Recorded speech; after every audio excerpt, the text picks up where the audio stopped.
સુરત સ્થિત મહાવીર કોલેજ નજીક બહારના મુખ્ય રોડ પર ખતરનાક સ્ટન્ટનો વિડીયો સોશિયલ મીડિયા પર વાયરલ થયો હતો।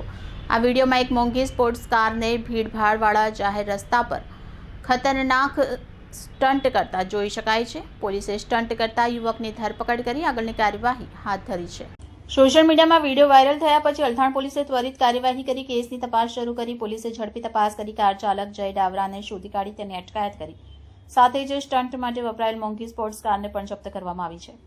પોલીસની પ્રાથમિક તપાસમાં જણાવ્યું છે કે આ ખતરનાક સ્ટન્ટથી રસ્તા પર ફરનાર જાહેર જનતાના જીવ જોખમમાં મુકાયા હતા। આવી બેદરકાર રફતાર સખત ગુનાહિત માનવામાં આવે છે। હવે અલથાણ પોલીસ સ્ટેશનના મામલામાં ડ્રાઈવરનું લાયસન્સ રદ કરવા રિપોર્ટ આરટીઓને સોંપશે। આ ઉપરાંત ડ્રાઈવર પર મોટર વાહન કાયદા અન્વયે ગંભીર કાર્યવાહી થવાની શક્યતા છે। અલથાણ પોલીસ સ્ટેશનમાં એક સોશિયલ મીડિયામાં ગાડી પર રફ ડ્રાઇવિંગ કરતા ઇસમનો વિડીયો રિલીઝ થયેલો, જેની સ્થળ ચકાસણી કરતા અલથાણ પોલીસ સ્ટેશનમાં આવેલ ભગવાન મહાવીર કોલેજ 4 રસ્તાનો જગ્યા હોવાનું જણાય।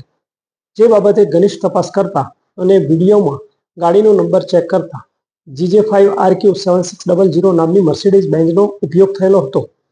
જે રીલ રાત્રે 2 થી 4 ની વચ્ચે બનેલી હતી, જેની ડિટેલ તપાસ કરતા સદર ગાડી સૂર્યપ્રકાશ રેસિડેન્સી સિટી લાઇટ ખાતે રજીસ્ટર થયેલ હોય સ્થળ પર જઈ તપાસ કરતા ગાડી તથા ગાડી ચલાવનાર ચાલક જય દાવડા, જેની ઉંમર 20 વર્ષ તે મળી આવે, જેમની પૂછપરછ કરતા તેઓએ ગઈ 25/12/2025ના રોજ રાત્રે આ વિડીયો બનાવેલો હતો અને પોતાના સોશિયલ એકાઉન્ટમાં અપલોડ કરેલો હતો।